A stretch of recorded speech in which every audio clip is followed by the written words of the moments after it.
Good. Yep. All right, Pete. There we go. Okay, well, good afternoon, everybody. This is Patrick from the Poison Pen Bookstore, and we're here with another of our virtual events.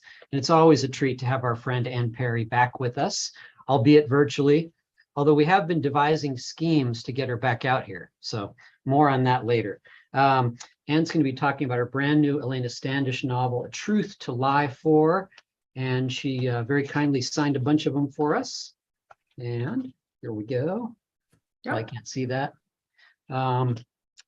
But anyway, I will be monitoring the comments on Facebook and on YouTube. So if you have questions for Ann, go ahead and put them in, and Barbara will bring me back on screen towards the end of the hour.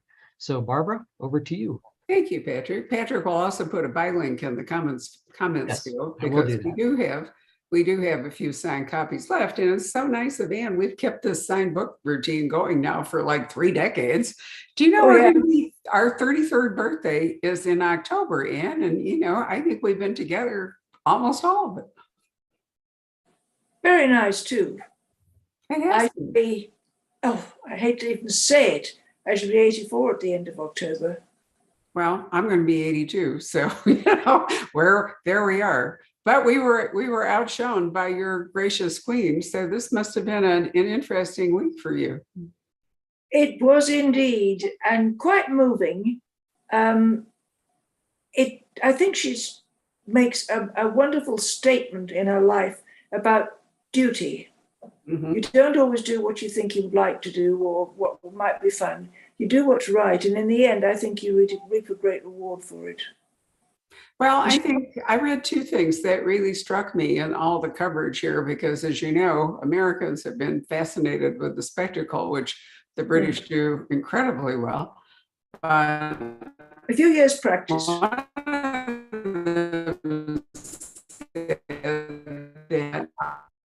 It's over 1,000 years of practice, but one of them said, and I think it's true, that because of her devotion to duty and her diplomacy, that Britain knew she would never embarrass them wherever she went. Sorry, my internet went unstable there for a minute. Can you hear me now? That came over garbled. I'm sorry. Have I gone? Let me, I know it's the internet connection because it's a weird day. Let me start over. Demeanor and, feeling of duty and all the rest of it, and diplomacy, that Britain knew that wherever she went in the world, she would never embarrass them, which I thought was fascinating. Yes. But the other, I think she had other was humor than we mostly realized. Yeah. But the other one that really struck me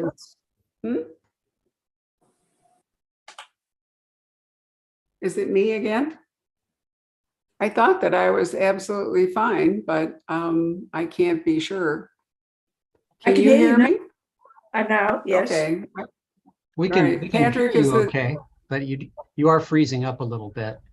It seems to correct itself though, just a few minutes in. So let's see how it does. Let's hope for the best. It's just weird internet thing that happens at this time of day. The other thing that I read that I thought was remarkable about her was that somebody was observing the entire panoply of the last 2 weeks and said, even in death, she's still working for us.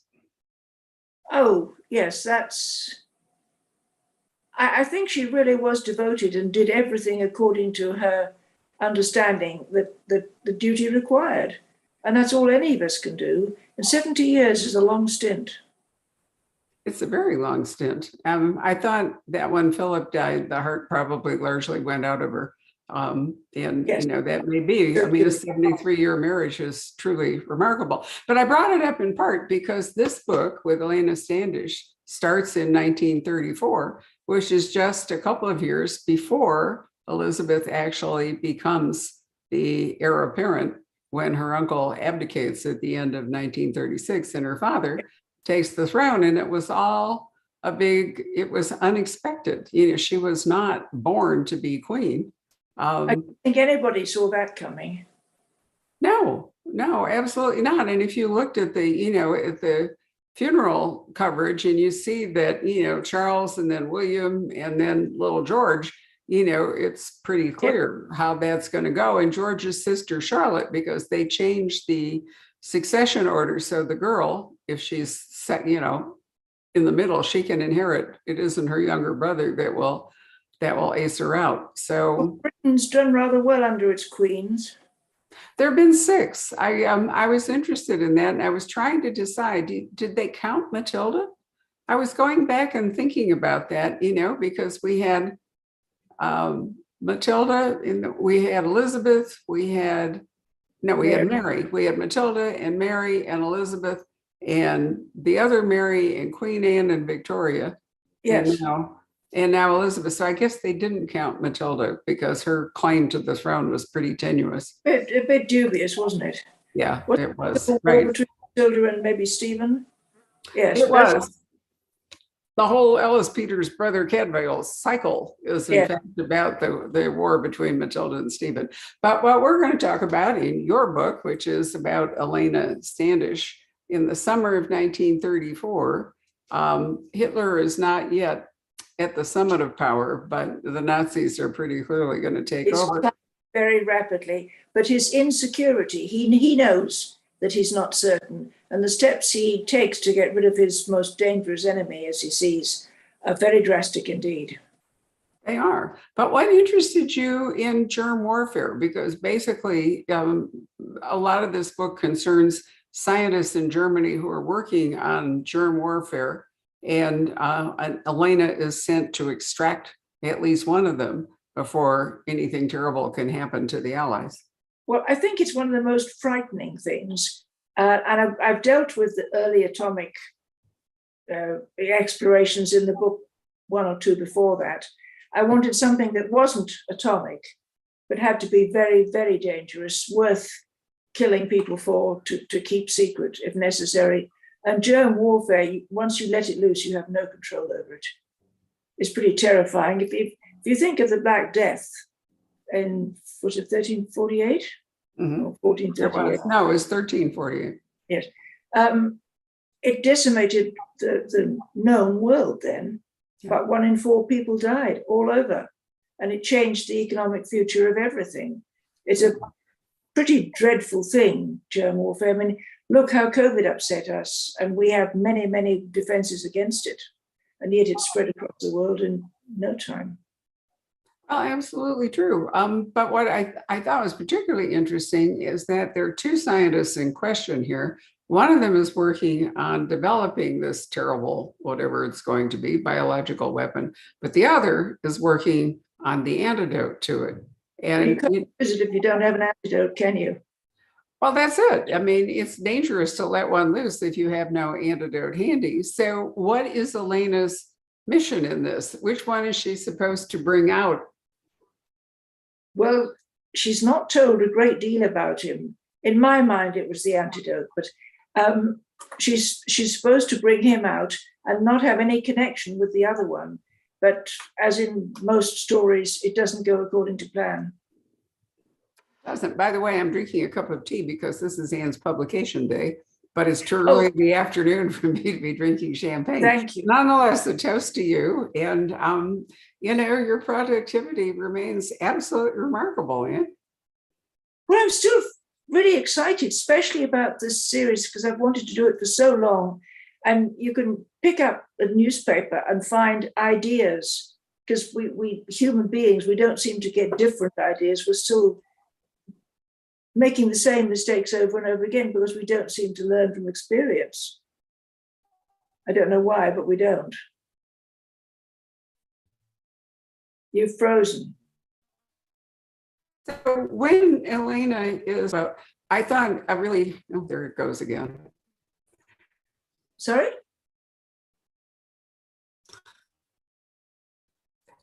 One of the most chilling things I thought in the book is when she is sent on this mission, she's supposed to bring the scientist out safely, but if she can't, she's supposed to kill him. Yes.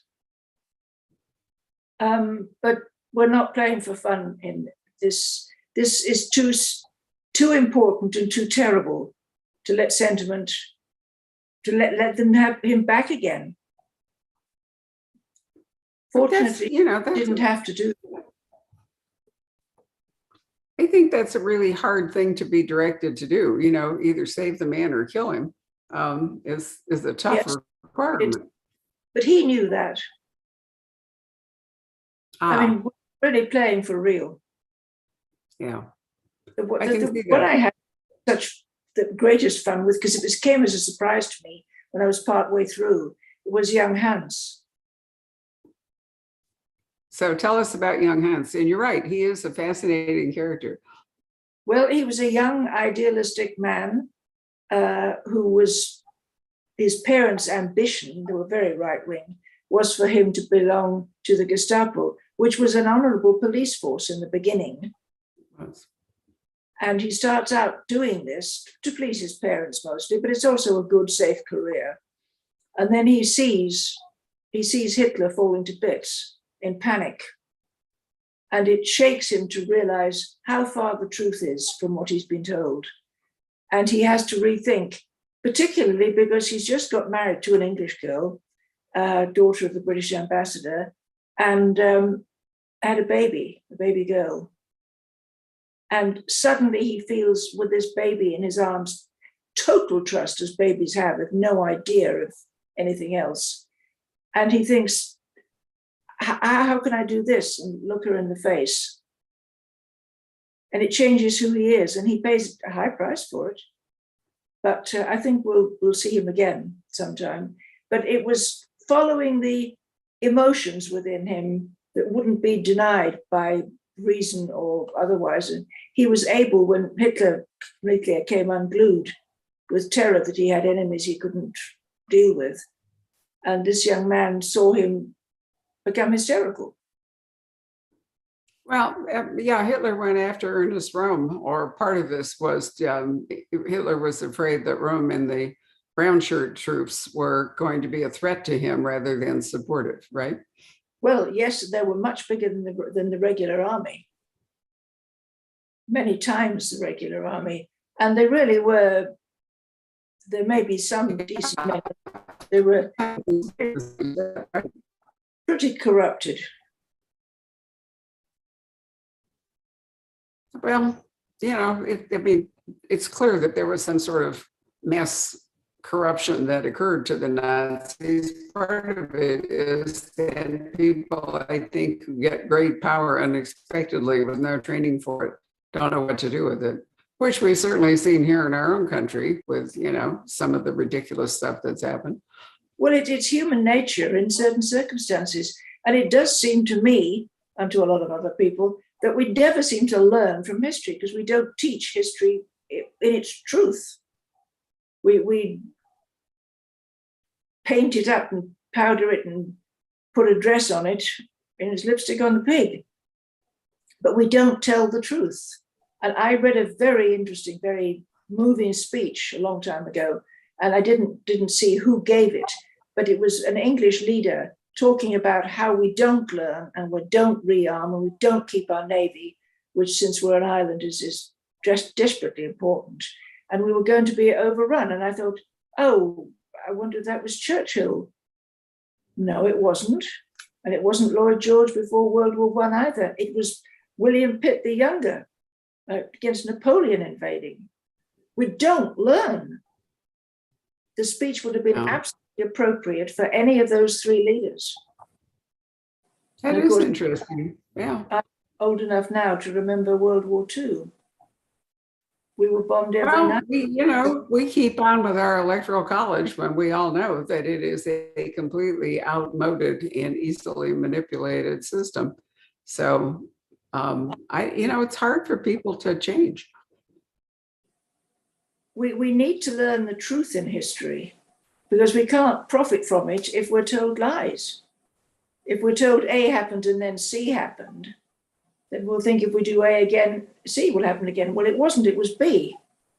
And if we don't learn the truth, we don't profit from our own mistakes. And that's tragic. We just make them over and over again. And then if you teach people truth with lies, and then they come to realize that they're lies, will they ever trust anything again?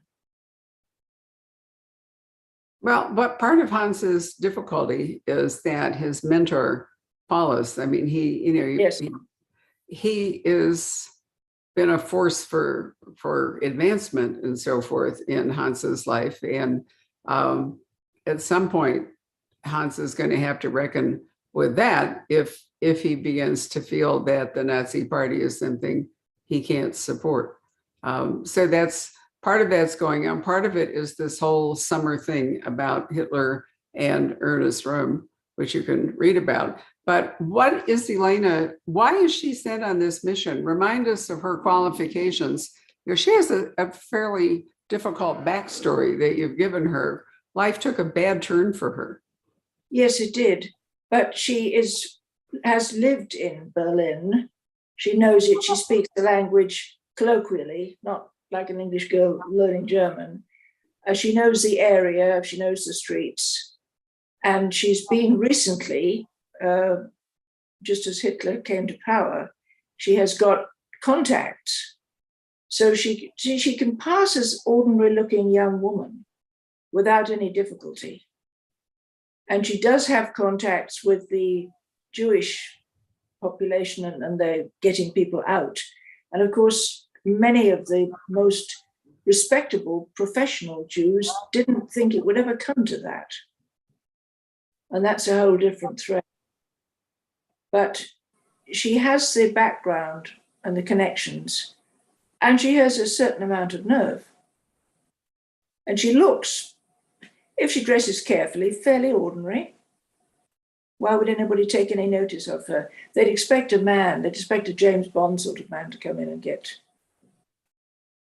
your people out. Well, you know, she's able to blonde her hair and sort of pass for, you know, a German woman. But I was thinking more back to her story. She was on track for a career in the Foreign Office. And then she unfortunately fell in love with a man who turned out to be a traitor, and it derailed her career. Her father, her grandfather, has a really spiffy job. What does he do? Well, he was head of MI5, six. Now he's sort of semi-retired. He's in person and appearance and dog, he's like my own father, who was not MI6. He did a lot of secret stuff, but he was scientific advisor to the Admiralty and the Air Ministry, and had a Porton Down which is the germ warfare. I think germ warfare is very, very frightening. But his personality and his love for the dog is one of the reportings on this reviews mentions the fact that Toby is back again. Yeah. I guess he's rated as a character now. Well, yeah, I mean, you know, canines and crime, they go together so well. But I don't know that Elena would have been recruited into doing this kind of work if it hadn't been for her family connection. No, she wouldn't. Right. And she, you know, is in her way trying to make up for the, you know, unfortunate, really disastrous, the lapse of judgment. Well, one lapse of judgment, we can't help who we fall for, but, you know. Help what we do about it. It was a lapse of judgment. We all fall in love inappropriately sometime or another, but she made a mistake. She's got a mistake to atone for, but she's got courage and she's got imagination, and she doesn't look as if she would be a spy or anything connected with them. And I rather like her friend Allenby doesn't come back in that one. He comes in the one after, the one before and the one after. So this is her third, right? Her third mission. She's completed 2 successfully. She was in Trieste, and then she had another one. I'll look it up, but I'm pretty sure that's right.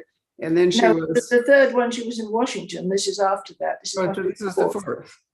Yeah, you're right. Sorry, of course you're right. Death in Focus, A Question of Betrayal, A Darker Reality, and now A Truth to Lie For. So she has managed to complete the assignments that she's been given. And in theory, when she does, she'll be entrusted as you move forward with bigger missions. Well, yes, there is one that's written and accepted, and I don't know what they're calling it, but it's set in England. Country House Party. We get Allenby back. Oh, wonderful. So a country house party, what could be better? I love it. It's such a well. And murder, of course, but spying, treason. Well, you talk about her being a spy, but I don't think that being sent into rescue, to liberate somebody and bring him back is necessarily spying. I'm sorry, but that got garbled. Maybe if you say it again, we'll get it clear. I don't know that I would call.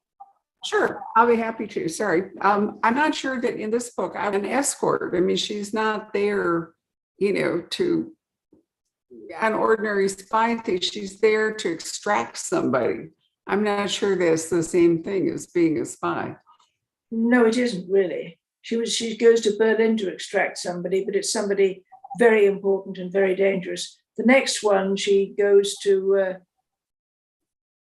an agent has been murdered, and she goes to find out exactly who was involved, and if possible, to keep MI6 out of it. So, which of course, by the way, but who is the traitor in this party? Several people, actually. Right. And I'm just going to do I will, at the back end of this week, maybe start the next Daniel. And then after that, I'll have to think of the next Elena, and I haven't got any ideas yet. Well, how old will Daniel be in the 1930s? Oh, my 40s, maybe. I mean, I realize that Thomas is not going to survive as the head of, as the head guy. Maybe, but not the second. Yeah, but it seems to me that, if Daniel kind of rises, of course, he's in law, he's not a policeman, but, it's possible that he could have some connection with one of Elena's stories, which I think would be interesting.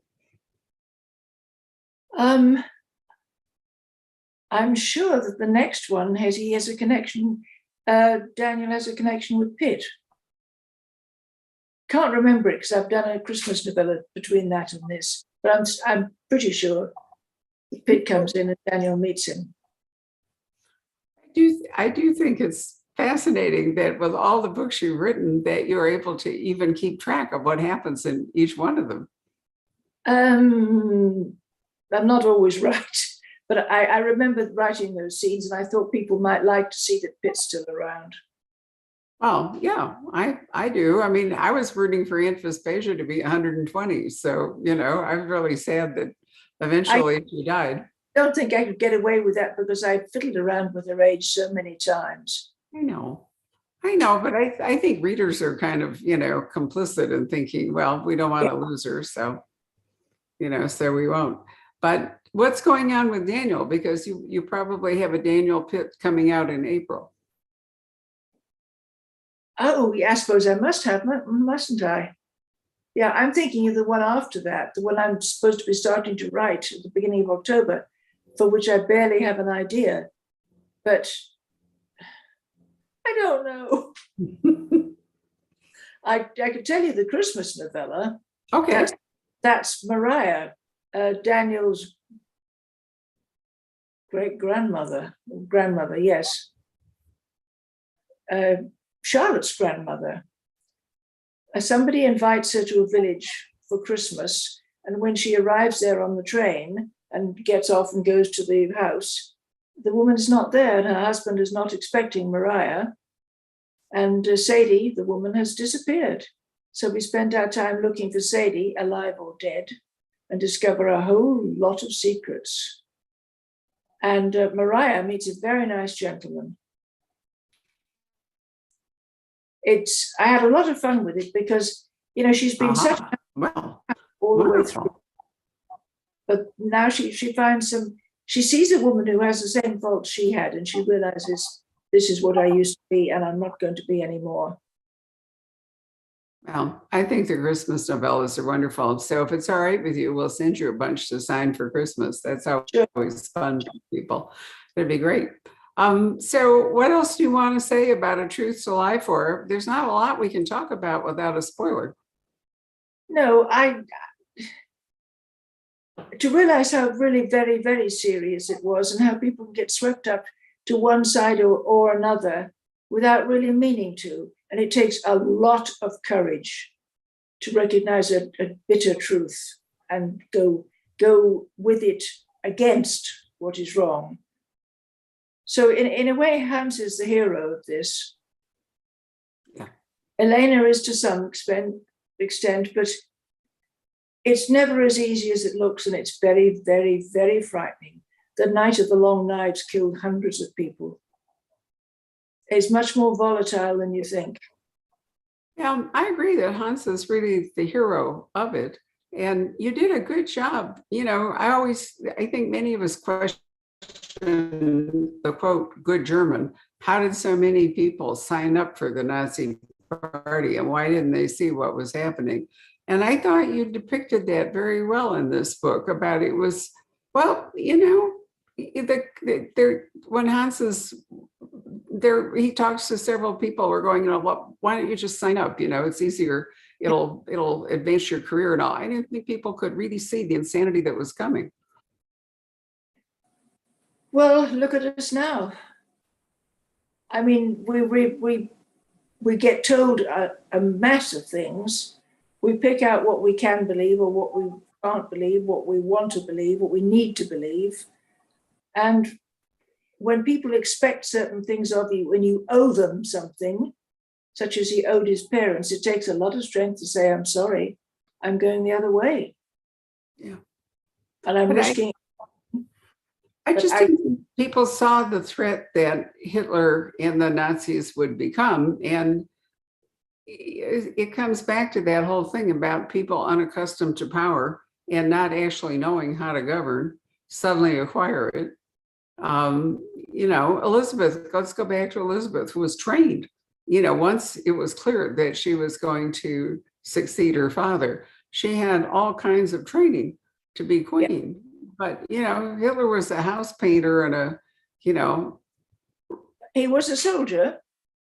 He was a corporal, I believe. I think he was.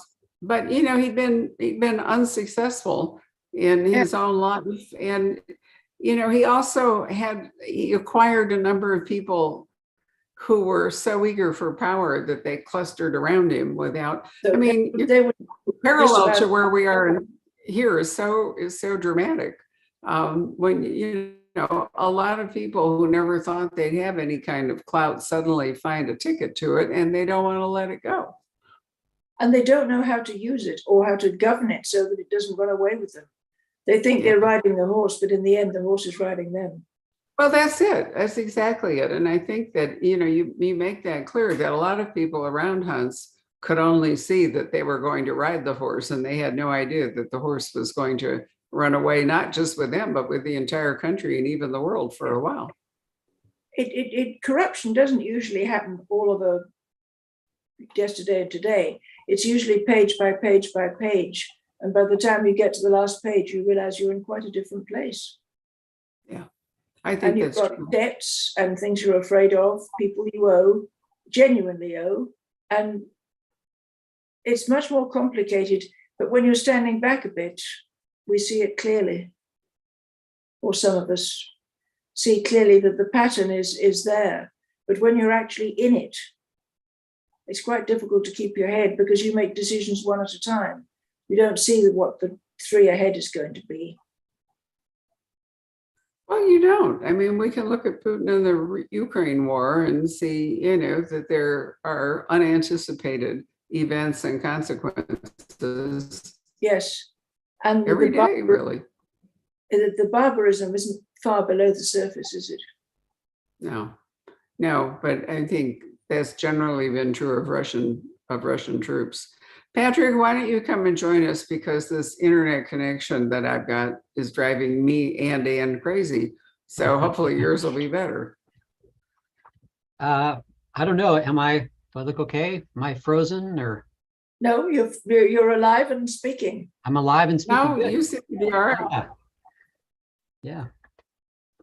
Yeah, very interesting discussion. Let me just check here. Yeah, a couple of questions have come in. Victoria asks, do you think Hans would have left Germany if he were not married and with a child? No. I think it was that deep emotional tug that made him see things differently. And he had somebody to protect, that it was his job to protect, as well as his nature and his blood. I mean, if a child looks at you and trusts you, you've got to be a hell of a sod to betray that trust. Let's see. Polly makes the comment. She says, hey, Arthur Conan Doyle had to bring Holmes back from the quote dead. Indeed. Yeah. For what? I don't know. Let's see. And then Danny says, Anne, I love your books. Kisses from Brazil. Oh, that's nice. Yeah, Thank watching from all over the place. By the way, Anne, did you ever get that photograph I sent? I was in, well, it sounds pretentious to say, I was in Paris, yeah, several years ago. And I went to the Shakespeare and Company, which was great. And one of the books out there on the outdoor stalls was one of Anne's books. And so I made sure to take a photograph of it. And I think I sent it to you. I think you did, and I think I replied. Yeah. The French are very, very good to me. Would you believe that I've been told by the publisher that they're going to reissue all the pits in special sort of, covers. Oh, wow. And then we're talking 30-something books. The first pit came out in 1979, I think. It's not exactly recent. But that's the one thing about historicals. They don't quite date quite the same way as current ones do. Right. We actually have a first edition copy of that, the Cater Street Hangman, downstairs in the bookstore. I should. Right.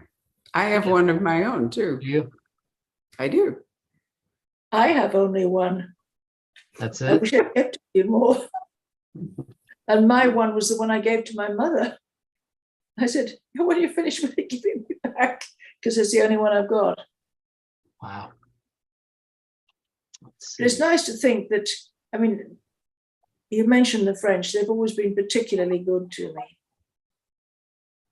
And I should like to see, I hope they'll send me one of they make the most gorgeous covers. Mm-hmm. The covers of the Elenas are really spooky. And the very first one, it's a young woman walking down the street with high buildings on either side. You can see the close to ones, but the further away, they're a little dimmer, and there are flags across the street, and they've got swastikas on them. And they call it the Eye of the Cyclone. Wow. It's the best cover I've ever seen. Were there any books? I remember there was one book that you told me about a number of years ago, and this is before, it was when you were first researching the Standish books, and it was about the 1930s, the title of which I can't remember now, but it was The Dark Valley, probably. The Dark Valley, that's right. Yeah. Were there other books that kind of informed? Yes, but that was always the key one. I've got quite a few books. I don't have to go to the bookshelf to sort them out. But that was the key one because it covered everywhere, including the Japanese-Chinese war. And it gave what every country was doing. And recently, my brother told me that the 30s were known as the Devil's Decade. Wow. A lot of very strange things happened. Great music, great fashion, but great mistakes as well. But when have we ever learned to see what we want to see? And as long as people are going to rewrite history, we'll take the version that pleases us the best. I believe from the news that in the southern states, they're going to rewrite history so that it doesn't upset anybody.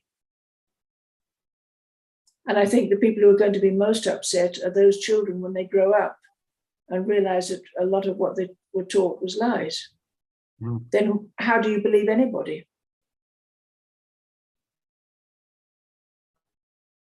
Barbara, you still? Well, there clearly are serious attempts to revise. What? No, I was just checking to see Sorry. if you were there.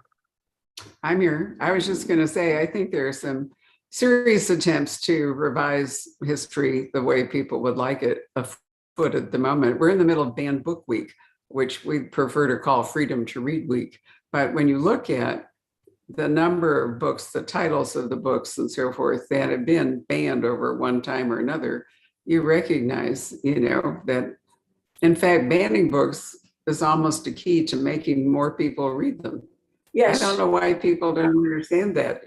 I mean, and if you're particularly targeting a young adult audience, which is what is going on at the moment, the most contrary group ever are teenagers. So yes. if you mustn't do so, it'll be the very next thing you do. Exactly. I mean, it just doesn't make any sense at all, because what they're doing is basically giving a lot more attention and publicity to books.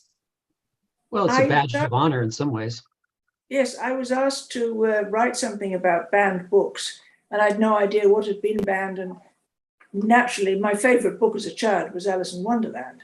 So when I discovered that that was banned, I had to write something on that. I mean, what could be more innocent than Alice's adventures in either Wonderland or Through the Looking Glass? Well, there is the kind of druggy subtext, but still, Well, you can dream without taking drugs. That's true. Yeah. And it is it's such delicious wit. It's never vulgar, but it's sometimes it's 2 and 3 layers deep. I didn't know until very recently that he taught logic as well as mathematics. Dodson.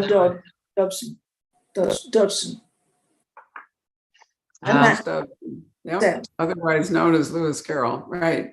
But, yes. But you have to admit, he was a strange man in many ways, which sort of added to the entire mystique.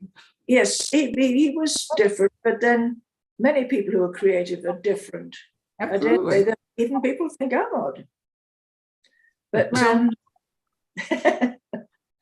tolerance is in short supply, and it's particularly in short supply if there is an economic threat or a threat to people's well-being. There's an inclination to blame people or to think if only these people weren't doing this, then things would be better. And, that's, here we go. I mean, it's like the whole Joe McCarthy thing after the Second World War. Cure every ill except the one that's actually causing you a problem. Yeah. I just loved Alice in Wonderland because it has a dreamlike quality, but the logic is impeccable. I mean, what do you learn in school? Reeling and writhing and fainting in coils. Yeah. The characters are truly, truly wonderful. I mean, I'm crazy about Winnie the Pooh. Eeyore is always going to be one of my very favorite people ever, and Piglet.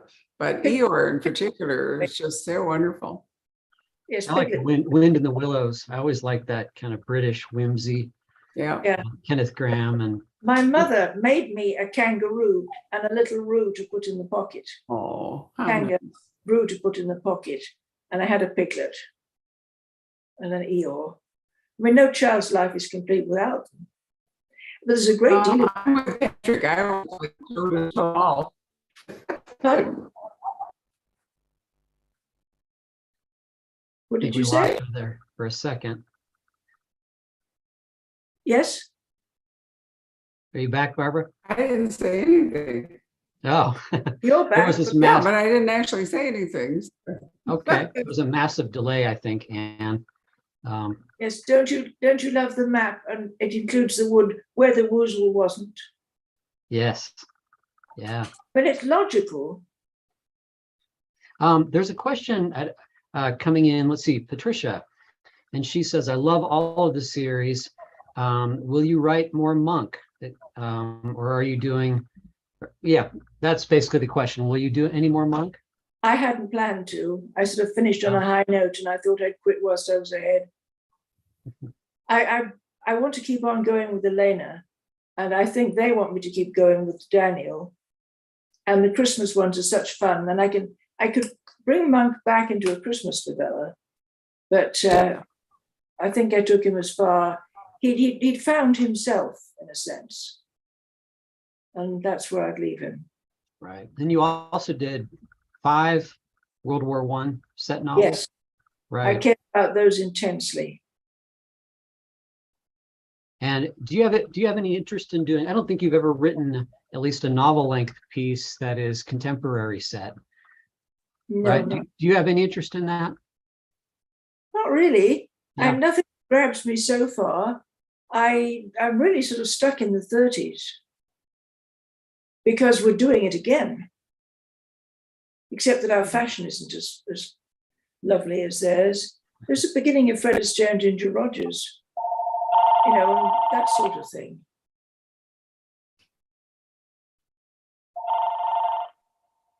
Let's see. I'll leave it alone. They'll call back. Let's the see. state doesn't have fire brigade or anything of that sort. No. Here's one that's come in. Do you read much crime fiction, Anne? Yes, I enjoy it. I enjoy a good mystery. Any favorites? I move around.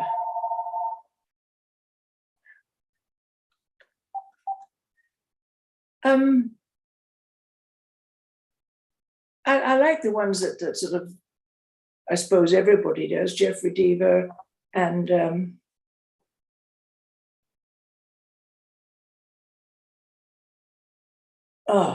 I can't remember his name. The Harry Bosch author. Oh, Michael Connelly. Yes. Yeah. But they are very, very good writers. There are no easy escapes, no cheap thrills. And they're novels as well as mysteries. I don't like a mystery where it's just being clever. You find out who did it, but nobody changes. Nobody learns anything. Right. And the motive is always money or revenge, but never anything colorful. And as far as I'm concerned, a good book, the main character has to learn something, has to change. If there's no change, there's no real story for me. And I keep reminding myself, yes, story is change. Somebody learns something or unlearns something. Find something new that they care about. Sees something in a different way. Or somebody in a different way. Well, and you also get, like, someone like Michael Connelly and others, you get in the background, you get a real sense of what's going on, sociologically in the cities. Yes. You get a sense of what's going on in LA today, Well, I did it with the pits. You knew what was going on in London at the time, and regrettably is going on in every big Western city, I think, right now. I didn't ever deal with a social issue that wasn't relevant to today, because I'm afraid we haven't sorted ourselves. Yeah.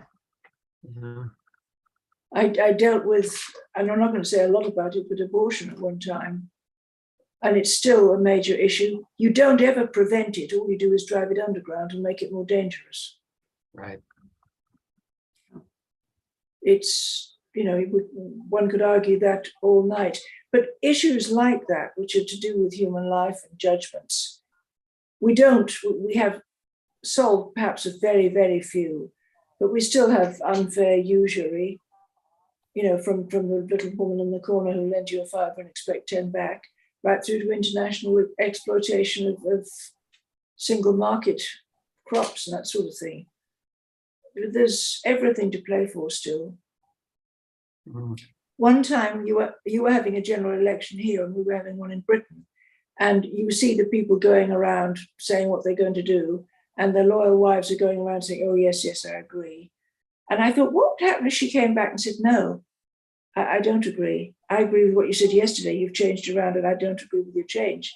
There'd be hell to pay. And that was when I got the idea for Traitor's Gate. You have betrayed me. You're not following what I'm doing closely enough. You're not doing the same thing. No, I'm thinking to myself, well, how dare you? But it's amazing how, when I used to employ quite a few people in Scotland, somehow or another, I took it for granted that their basic opinions were going to be roughly like mine. I was a bit shaken when I discovered that in some cases they were quite different. But we do expect people we're related to or employ or whatever to think as we do.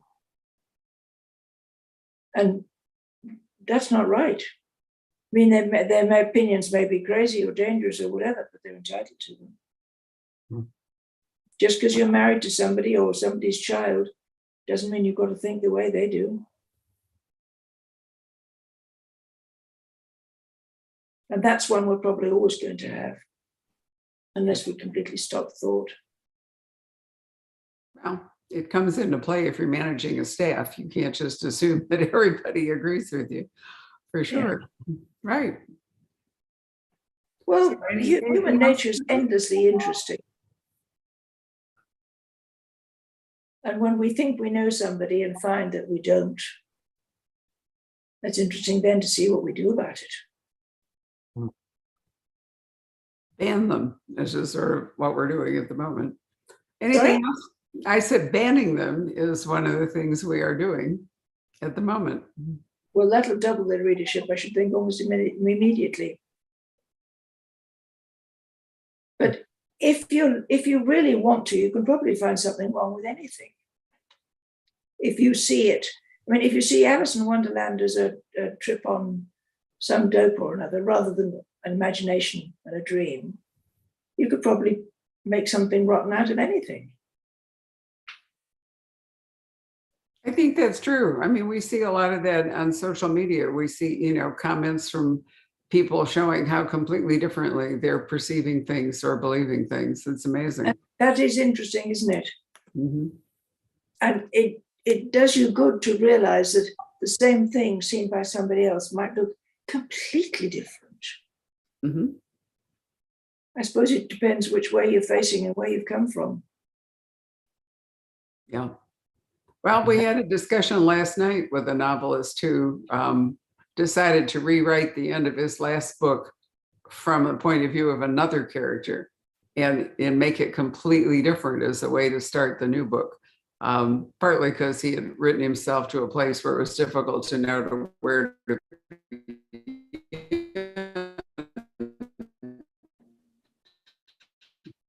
That's one way out. Clever.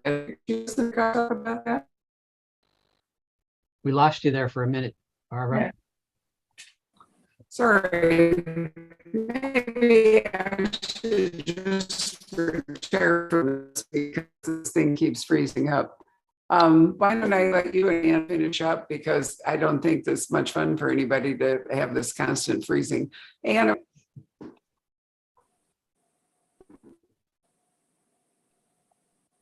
Well, Barbara's gone, so now the real fun begins, Ann. Yes, what happened?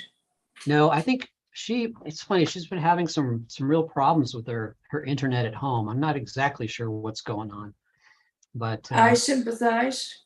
I only have to look at things and they blow up. And my computer's been giving me trouble, and I called in the expert and he said, well, you do realize this is 5 years old, don't you? And it's that's the life expectancy of a computer of this 5 sort. years old. Wow. So I'm getting a new one on Friday. Actually, I have a question that just came in, and the question is, why is loyalty so important to your characters? Huh.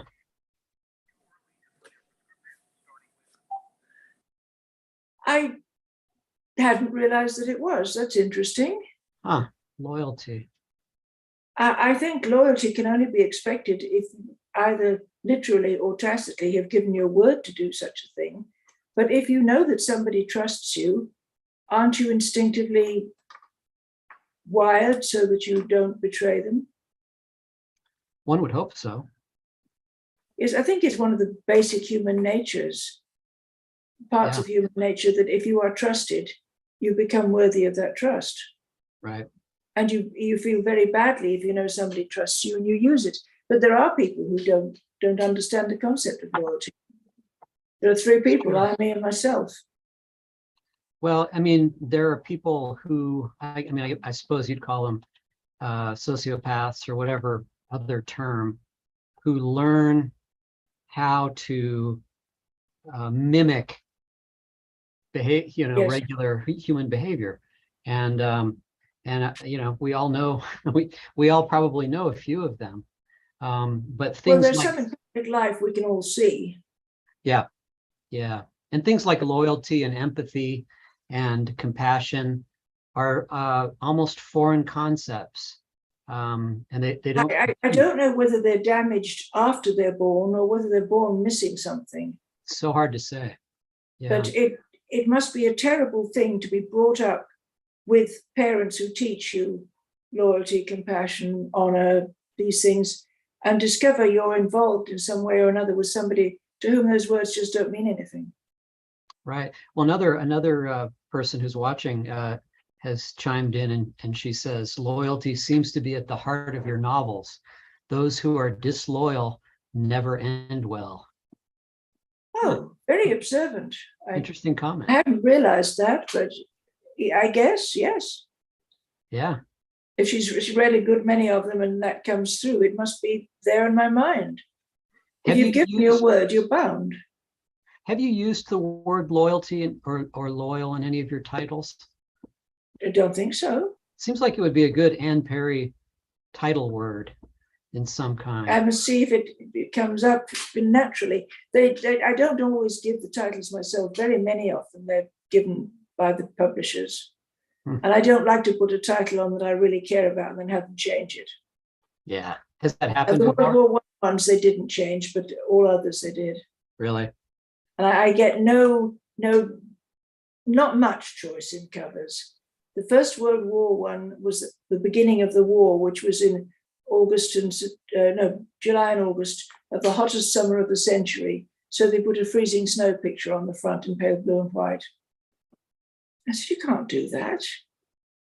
Yes, we can. Bare trees, one mounded with, it might be blossom, but it looks a lot more like snow. And it was August and September when, the roads were melting, that sort of heat. Right. But they have in their mind the colors that are doing well at that time, so they put pale blue and white. Yeah. Well, I pointed out that, look, that's it. No, that's historically just so wrong. right. But I've given over arguing about it because they do a very good job on the whole. And I'm not going to win anyway, except that in the very next, I think it's the next Daniel that comes out, there's a picture of a castle on the very top of a 200-300-foot cliff. And I have a scene with a real castle in the end, where actually the tide, the real one is on the shoreline, and as the shore has eroded, the tide has come in and it now fills the dungeons, which I think is very spooky. Because it would take a 300-foot tsunami to get the seawater up in this castle. You'll have to take it off. And I think they will do. Do you think that, I know you have quite a ways to go, but I would love to read an Anne Perry book set during the Blitz. We've talked a lot about that, and we're getting into the I don't think they're going to let me go into another war. No. That's why I'm sticking 3 or 4. I mean, I don't know how much longer I'm going to be doing anything, but I suppose I could do a Christmas novella set in the Blitz, couldn't I? Wouldn't that be great? Or not? Yes. Yeah. I know we've talked for some reason, every time we talk, the Blitz always makes its way into the conversation, because I know we're getting dovetailing with the very beginning of your life, and your experience and your memories. And yes, but it's amazing how children take mood from their parents, probably especially their mother. My mother must have been terrified, but she never showed it. So I never felt afraid. And I can remember standing in the back garden and looking at the pretty lights overhead. They were tracer bullets. Mm. Come on! Now, where were you living at that time? Were you outside of London? No, In the city? we're up in Blackheath above the Woolwich Arsenal, which was a prime target, as any Arsenal would be. Wow. I can remember being cold. I can remember being hungry. And I can remember the first egg I saw. I mean, a real egg, not powdered. I thought it was revolting because I'd only seen powdered eggs. But, I can't honestly say that I suffered because I didn't know what to be afraid of. Sure. And my mother didn't show fear. She must have been, she wasn't stupid. She must have been afraid. But the most moving story she told me was of having me in the pram and meeting another woman with a child about the same age in a pram. And they spoke and, then went their separate ways. And the woman lived further down our road. And the next morning, there was nothing but a crater there. Wow. It brings reality home. Yeah. I remember reading, I think maybe it was a Graham Greene book, The Ministry of Fear, I think. He writes so beautifully about, you see those, not tracers, but the flares coming down to light up, obviously to light up Yes. the area for the German bombers, and how, delicate and kind of beautiful they were, but how It's ridiculous, but true. menacing. It's talking about loyalty. I think one of the things that produces loyalty is when you've suffered something with somebody. Yes. That common bond. Right. I've been very moved by the number of people who turned out to stand in line and wait for the Queen's coffin. There were young people there, but there were a lot of older people, and we come a long way together. Yeah. Yeah. And that's got to be worth something. Absolutely. I think sharing good things does build a bond, but sharing bad things builds a stronger one. Yep. Not that I like bad things, but there's good that can come out of it. When you've been through a dark place with somebody and you've helped them and they've helped you, that builds a bond that's not easy to break. Right. And it kind of builds this sort of shared resilience. Yes. Going forward. And an understanding that doesn't need to go into words. Yeah. Right. Well, blimey, on that note, it's always a treat talking with you, Anne. Is there anything going on I should ask? I know you've been in California for a while now. Is there anything that you can tell us about television or movie stuff? No, there isn't. I'm hoping, but COVID slowed everything up. Yeah. Maybe the next time we speak, or I would tell you not publicly. I see. Okay. That's promising. Give me a call sometime in 2 or 3 weeks. Okay. That sounds great. Well, Victoria and Danny were the ones that were bringing up the subject of loyalty. Thanks very much, guys. Who knows, that may make its way into a title going forward at some point. It's a good. Do you know Victoria who? Well, Victoria, do you mind if I say your last name? It's in the chat. Well, it's online. Zackheim is her last name. That's my very good friend. Victoria, there you go. Yes, she is. I couldn't get by without her. Is that right? Oh, yes, yes. We'll see. She's a loyal friend to you, right? Yes. And vice versa. All right. Well, I have to run downstairs and get ready for Scott Turow. So, but for me to indulge myself by stopping that. Beg your pardon. But it's always great to see you, Anne. And nice thanks everybody for watching. We have a dwindling supply of signed copies, but I think they sent 36, didn't they? What, excuse me? They sent 36. Yeah. 36. Yeah. We've been selling them. Nice start. Selling them briskly. I'm delighted because I really care about that Elena series. It took me a long time to twist their arms to let me do that.